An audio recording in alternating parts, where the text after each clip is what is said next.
You know that feeling you get when playing a new game, where it captivates you, it enthralls you so entirely that you lose track of time, you lose the will to eat, you no longer shower. Well, that last one might actually be kind of common for some of you. Hey, who am I to judge? Your entire day revolves around playing it because you're just unable to get this game off of your mind. Kind of like that hot girl that you want to talk to, but you don't because of that whole hygiene issue that you have. Yeah, this game right here triggers that exact opposite feeling. N-Innocence and Limbus Company are two brand new gacha games that launched on February 26th.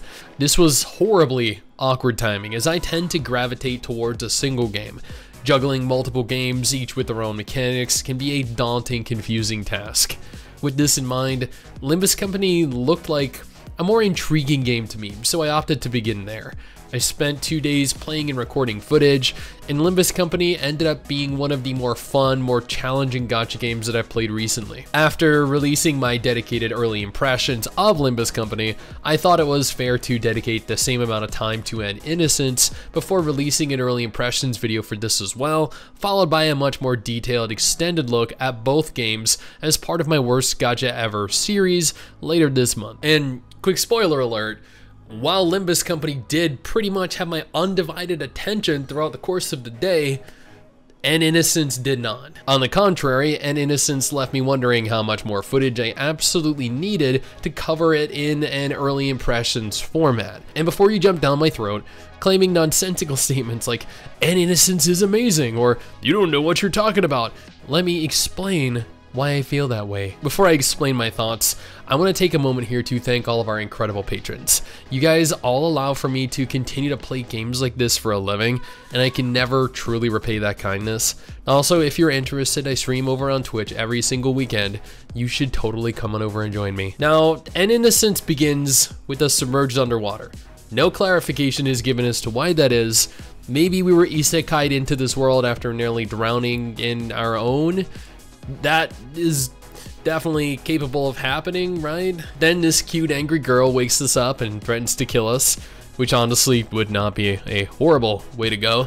We almost die, we shut our eyes in absolute horror, and after moments of silence, open our eyes only to be greeted by what I thought was a goddess descended from heaven to my very side to take me to the plains of Valhalla. Now at this juncture, I thought to myself, you know what, the game is kind of off to a good start. We had cute waifus, we had pretty good looking graphics, and we had the promise of action combat. And wait, did she just call me ordinary? I was rewatching footage here and Did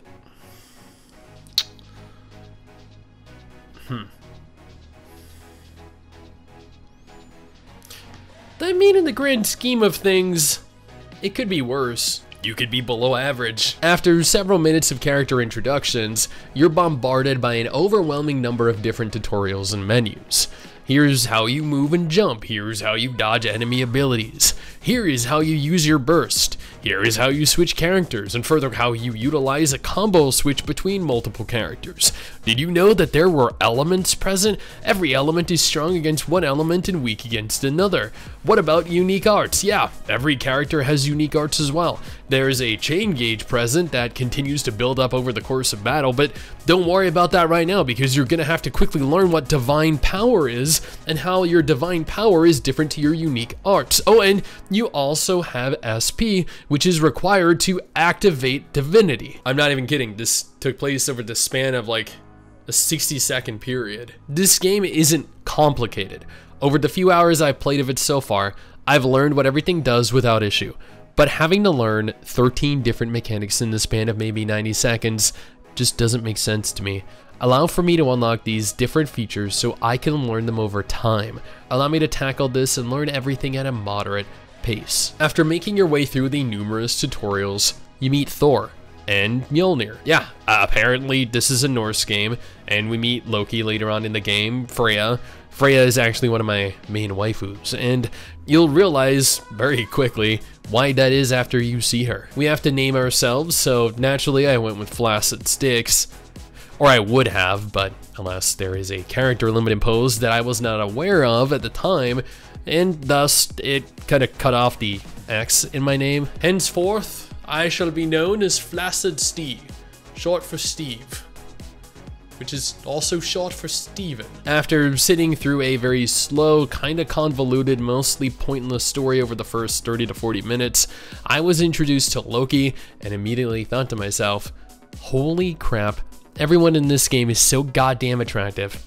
Except me, I bet I'm some kind of super generic protagonist. Within the first hour, if you can make it through the story without skipping, which I was attempting to do because I like to know what's going on in my games, you'll then meet Brunhilde, yet another goddess. I don't really know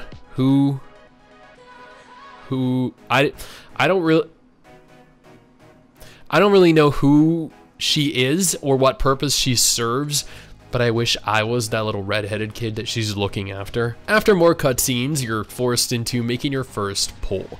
Then you're greeted by a familiar friend. More tutorials! These tutorials persist for several missions, and were almost unbearably drawn out at times. One of the first areas I went after finally gaining sentience was the shop. I needed to purchase a VIP membership if I had any plans of tackling this long term, which is also when I was met with a very unusual pop-up. It required that I set my age and would impose a limit on how much I could spend that was dependent on the age that I put in, with a maximum of $79.99 per month if I were under 20. Honestly, I would just fake my age if I were under the age of 20 and I really wanted to spend more than $79.99 on the game. I don't see what purpose this really serves though, other than limiting how many kids will be stealing from their parents. N-Innocence has some absolutely stunning character models. We saw that with the goddess at the beginning, who is now one of our waifus. We saw that with Brunhilde. Even this cat girl is actually kind of cute and a little mesmerizing. She's so bouncy and, you know, full of life. And despite how boring the story was getting, it was still interesting seeing each character's their personalities evolve. Or that's what I was hoping for, but at the end of recording, after about 4 to 5 hours playtime, they were just as two-dimensional as when we started. After a couple hours of game time, most of which were cutscenes, I learned there was an option for auto combat. N-Innocence is billed as a full high-quality action RPG. Like Honkai Impact, like Punishing Grey Raven, neither of those games autoplay for you. N-Innocence, however, offers complete auto battle for you as a feature. Although unfortunately, the AI is far too brain dead to warrant really using it. When turning autoplay on, the character you select will auto melee enemies within range, but it will not swap to another character, which given the importance of elemental affinity, really makes no sense at all. The AI doesn't dodge, it doesn't utilize abilities, it stands there mashing your attack button until you die, which is not as difficult as you'd think. This begs the question then, why half-ass a feature like this? Either make autoplay worth it or don't bother implementing it. Unless I'm missing an option somewhere that allows the AI to actually think and adapt to the encounter in real time. One feature I really loved in this game though was how they stretch out content by having you sit there and stare at a black screen for an extended period of time. That is always a lot of fun for me. This is a feature they have made repeated use of over the several hours that I played. Speaking of making repeated use of a feature, I don't believe the gacha in this game was too horrible, but I didn't really delve deep enough into it to check. I did a few pulls, and in one of them got what is arguably the best looking character in-game, Freya. Freya looks very different to how she was portrayed in the third Thor movie. Oh, and did I mention character models in battle aren't chibi? I know chibi graphics are a major note for a lot of you, so you will not be disappointed. Trust me, I definitely wasn't after seeing the waifus that I was obtaining fully realized in all their glory, jumping, flipping, flopping, flippy-flopping, bouncing. After a period of time, you unlock a feature present in most gacha, a means to train your heroes. My characters were, what, like level 7 I think at the time I tackled the easiest instance, which had a recommended level of 10. But obtaining level 10 was very difficult at that juncture due to the very limited leveling materials. So it was kind of a redundant feature until you were high enough to fully make use of the training system, I ultimately stopped on my second day of playing because I felt I'd acquired enough footage to give a base introductory impression of the game, and because I was too weak to beat this boss on screen right now. But this boss at the same time was a prime example of how bad the AI is in this game. It is absolutely and wholeheartedly incompetent.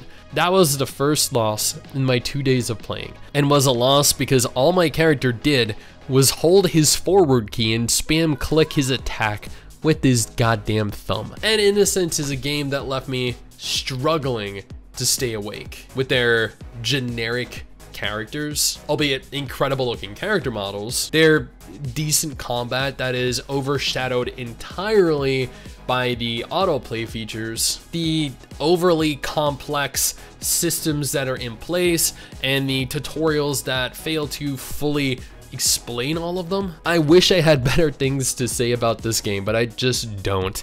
I'll continue playing it in the chance that it genuinely gets better, and because I need to do it for a deeper dive with my worst gacha ever series, but I would not willingly play this based off of the first few hours of the game. If you're looking for my thoughts on previous gacha as part of my worst gacha ever series though, I got you covered on screen right now, or you can go ahead, click the other video to find a list of every gacha releasing this month in March 2023.